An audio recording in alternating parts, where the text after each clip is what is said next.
Welcome to NC Exclusive here on News Central Television. My guest today is from the eastern part of the continent. Born in May 1982, he is a politician, currently the Senator of Nairobi County and the Secretary General of ODM, which stands for Orange Democratic Movement Party, all the way from Kenya. Thank you so much for joining me, Senator Edwin Watenya Sifuna. Thanks for having me. Great. Before we delve into the topical issues, let me ask first off, at what age did you veer into politics? Oh, well, I first ran in 2017 elections, so I was about 35 years then. 25? 35. 35, I see.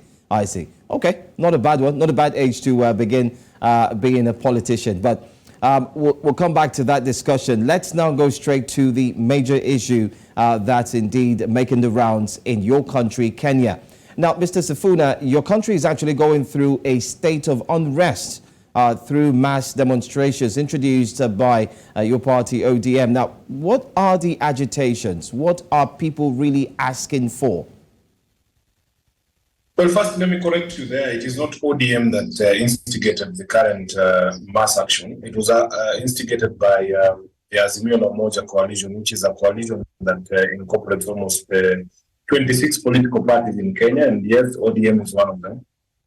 We have had various engagements across the country with the people. We had set out a few issues that we thought that the current regime would be able to address.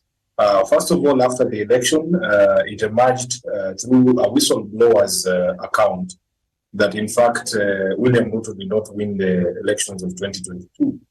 And therefore, one of the key agitations was that now that we have this new information that was not available to us at the point of the declaration of the results of the presidential election, or in fact, at the point of going to the Supreme Court to file our petition against the presidential results, we only feel that it is fair for us to open the server that was used to transmit the presidential elections results so that we can see if truly William Ruto was declared the winner, because the evidence of the whistleblower is that he did not win the election. Secondly, we have seen an escalation of the cost of living in the country, and we had expected that our brothers in the current regime would at least retain the subsidies on food and fuel that had been in place by the previous regime, so that at least Kenyans do not feel the pinch of the harsh economic times that the entire world is going through. They took away those subsidies, and we haven't seen any reciprocal action that would result in a reduction of the price of food. So you know that we have an escalation of the cost of living. The prices of food are very high. The prices of electricity, just yesterday, they announced that they were going to increase the price of electricity by almost 60%. Luckily, there was a court order stopping the implementation of those new rates. They removed the subsidy on fuel, so fuel has gone through the roof, and it affects everything because we depend on diesel for transportation, for energy generation. And we feel that those subsidies should be put back in place so that whilst we wait for whatever programs the new regime wants to put in place to ensure that the cost of living goes down, at least Kenyans have something to eat as of today. And lastly, because of the regime's decision to go and essentially poach members of the Azimio coalition in parliament, they have managed to emasculate parliament so that they are passing through legislation that is very, very detrimental to the democratic interest of the country, especially on the reconstitution of the fresh electoral board, the IEBC. So those are our three, grievances that we need to be addressed. That in fact, first, we want the cost of food to come back down the way it was when we went into the election, and that can only be done by the return of the subsidies that were in place when we went into the election. Secondly, that the IEBC server that was used to transmit the presidential results need to be open so that Kenyans can know the truth about the result of the presidential election. And finally, that the process of the constitution of the current commission that will be in charge of the 2027 election be stopped for now until we have a bipartisan effort, so that we can have a body that will enjoy the confidence of both the opposition and the current regime.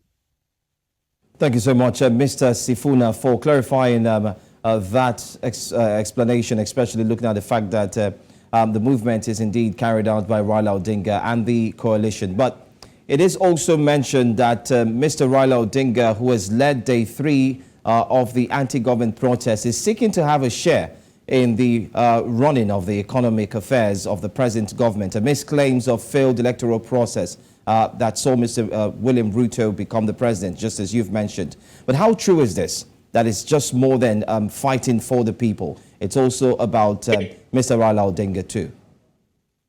Of course, that is the narrative of the regime. Raila Odinga is not interested in sharing part of his government. In fact, we have told Mr. William Ruto that all he needs to do is to keep his promise during the campaigns to bring the cost of unga, which is maize meal, is a staple in Kenya, to below 100 shillings, and that will be the end of the matter. If we are talking about having a conversation on a bipartisan effort to put together the next electoral commission, that cannot be translated to wanting a share in government.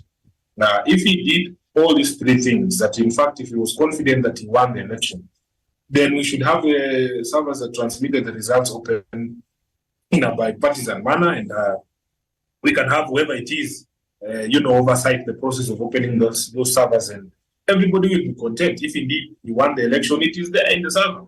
Our position is that based on the evidence that came out of the whistleblowers report, there is something in that server that will demonstrate that, in fact, William Ruto did not win the election.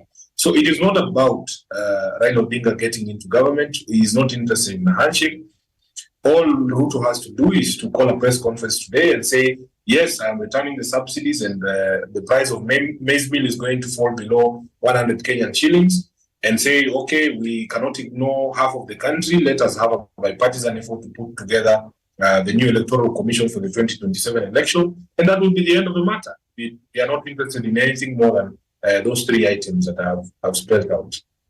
But the Azimio Umoja's consistency in ensuring that this protest continues, and looking at the coalition of parties that are actually under these demonstrations, are you all sharing the same view, or are there differences? Because we've seen where protesters are starting to veer off and engage in other acts, especially while going out to protest. Is there any worry that within this coalition there seems to be a divide, or will there be a divide in between? No, there is no division within the coalition. I think the decision to call for mass protest, because it was processed through the coalition's instruments, and it wasn't the first port of call, because you remember we have had engagements in the counties, in the constituencies. We had almost 20 meetings in the counties from coast to coast, and all those meetings were very peaceful. And we gave a 14-day ultimatum to the current regime to address those 3 issues that I have spoken to you about. They chose to ignore or, did nothing about it. And that is when we call for mass protests. And the only thing that is making this mass protest violent is police action. I am sure you have seen the videos from yesterday's peaceful procession that, in fact, proceeded for 2 hours very peacefully without encountering the police, and we were speaking to the people. And immediately we met with the police at a police station called Kware in the Embakasi South constituency here in Nairobi. We met with police violence. And what I want to say is that our protesters understand that our beef is not with anybody's private property. Our beef is not with anybody's family. Our beef is not with anybody's family holdings. Our beef is with the current regime. And that therefore we need to ensure that we are within the protection of Article 37 of our Constitution that requires us to proceed only when we are unarmed and we are peaceable, so that we enjoy that protection. The people causing violence in these processions are actually the police. And as a lawyer, I understand that any person who would invade somebody's private business or somebody's private farm is actually acting outside the realm of the protection of Article 37 of our Constitution. And that person is not a protester. That person is a criminal. We want to very strongly object to the negative comparison of the things that we are doing and the things that happened last week where people invaded people's private farms, cutting away animals. That is not a peaceful protester. That is a criminal, and it is a responsibility of the police. It is not the responsibility of Azimio la Umoja as a coalition to deal with criminal elements who decide that they are going to invade somebody's private farm. So for us, we are very clear that our protests are peaceful. And in fact, the one thing that is making violence break out in these processions is the presence and the actions and inactions of the police. Well, talking about being peaceful, we've started to see that the protest is starting to equally become less peaceful, leading to deaths. There have also been attacks on journalists, by the way, and the police as well are saying that there are reprisal attacks because the protesters are equally coming to attack them as well. So there is a counterclaim in line with what you've also said. We've also seen an attack on a former president's farmhouse as well, where we saw fire and everything. Now, do you think that these protests will eventually come to a halt, will eventually stop when your demands, including the opening of the server, is met? Or are you not worried that it could spiral out of control, leading to something else? First of all, it is a false narrative being peddled by the current regime that we attack the police. Police in Kenya are stationed at police stations and the barracks. If we wanted to attack them, we know where those barracks are, we know where those police stations are. But it is them who are meeting us in the streets. Like yesterday, they blocked our path out of Embakasi South constituency because we were going to go into another constituency, Embakasi East constituency, to address our supporters there. They are the ones who blocked our path with the water tanks and the tear gas, and they were shooting live rounds, including those attacks directed at members of the media. And the attacks on members of the media are very deliberate because the regime is very unhappy with the fact that many of the media houses in Kenya have decided to provide live coverage to what is happening. As a protester myself and as a leader of the Azimio coalition, I am only safe because of the presence of the media, because they would like a situation where their actions are not revealed to the public. Like yesterday, the regime has been absolutely embarrassed by the emergence of the video of police officers shooting tear gas canisters into people's vehicles, directly into private people's vehicles. And the injuries that have been sustained by the journalists, all of them, none of them is from actions of the protesters. All of them are from actions of the police and security forces. So we believe that for as long as we have this constitutional right, and in fact we have invited the regime, that if they have a problem with Article 37 of the Constitution, they need to bring an amendment to the Constitution to do it, to do away with it in Parliament. But for as long as that right exists, my brother, we are going to continue to exercise it until our demands are met. And our demands are very simple. In fact, I have said, if today Ruto stood up and said, yes, he's returning the subsidies and that the price of the maize meal is going to be 70 shillings like he promised during the campaigns, there will be nothing to protest over. If he says that, yes, we're going to have a bipartisan approach in constitution of the new IEBC, there will be nothing to protest over. If he can open the server, because if he's confident that he won the election, really there is nothing wrong with opening the server, and we will all audit the server, because it is a requirement of our law, our constitution in this country, that every single tool or method of election should be subject to public audit, and we don't understand why we cannot be able to access this particular server. Anyway, there are questions as well concerning the funding of these rallies. And aren't you afraid that Kenya's economy could deepen, leaving Kenya or Kenyans in dire straits more than what they are going through? Well, first, it is another regime lie that somehow the former president Uhuru Kenyatta is the one financing the current demos. As the senator of Nairobi, I can assure you, you do not need to fund any demonstrations in Nairobi, because we have a very big unemployed population in Nairobi. All you need to do is to drive out with your car and people will follow you, because they are happy that you are actually putting their causes on the table, that we need to create an economy that can actually create employment. What we are seeing the regime do is to create employment for their friends and their cronies and their tribesmen to the exclusion of everybody else.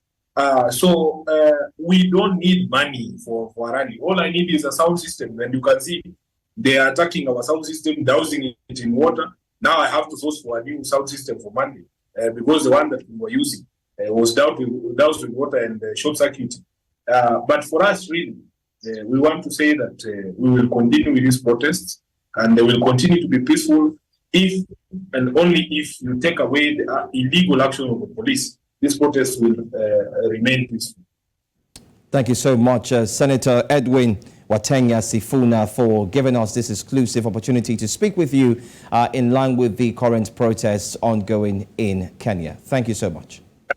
Having me, and I know you also have your own issues after the elections, but I think across Africa we must accept that the public and the people have the freedom to be able to express themselves, to be able to protest, and we shouldn't have regimes in Africa that deny people that opportunity. I am so proud of our brothers down in South Africa that it is the police who actually, lead the processions and ensure that everybody's property and business is protected.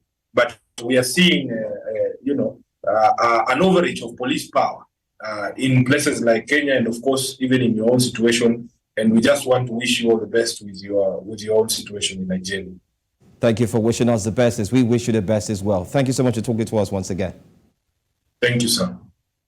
All right, so there we've had it, NC exclusive, and we've spoken to Senator Edwin Watenya Sifuna, who is the Secretary General for the ODM party. As you know, and as you've heard, the Azimio Moja, the umbrella that actually is being led by Odinga himself, has actually made sure that the protest continues. But will they get their answers? Well, we'll leave that to the coming days. Thank you so much for watching NC Exclusive. I am Joe Hanson. Stay with us.